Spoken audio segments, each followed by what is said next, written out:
As কুকিংয়ে তোমাদের সবাইকে স্বাগত। আজ তোমাদেরকে বানিয়ে দেখাবো দারুণ স্বাদের পটলের ভর্তা বা তেল পটল। তার জন্য ভিডিওটা সম্পূর্ণ দেখার অনুরোধ রইল। এখানে আমি 1 কেজি মতন পাকা পটল নিয়েছি। পটলগুলো গোটা পরিষ্কার করে ভালো করে ধুয়ে নেব। তারপরে ছুরি বা বটি দিয়ে মাছ বরাবর কেটে নেব।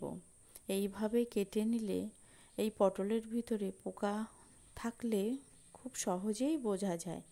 কেটে নিয়ে একটা চামচের সাহায্যে শাঁসগুলো বার করে নেব। পটলগুলো গোটা অবস্থায় অবশ্যই ধুয়ে নিলে পরে আর কোনো নোংরা এই পটলের শাঁসে আসে না। এইভাবে চামচের সাহায্যে সব শাঁসগুলো বার করে নিয়েছি।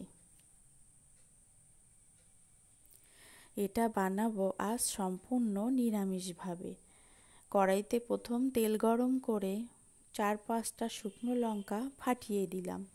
শুকনো লঙ্কাটা একদম একটু লালচে ব্রাউন মতন হবে, দানাগুলোও খুব সুন্দর লাগে খেতে। এই অবস্থায় তুলে রাখবো। শুকনো লঙ্কাটা সব শেষে ওপর দিয়ে সেই তেলে এই পটলগুলো মানে পটলের শাঁসগুলো দিয়ে দেব। দিয়ে পরিমাণ বুঝে লবণ, হলুদ, অবশ্যই লবণটা কম করে দিতে হবে। এখন দেখা যাচ্ছে এতটা আছে পটলের শাঁস, কিন্তু পরে কিন্তু থাকবে না, এটা হাফেরও হাফ হয়ে আসবে। সেই বুঝে খুব সামান্য লবণ দেবে, দরকার পড়লে পরে আবার দেবে।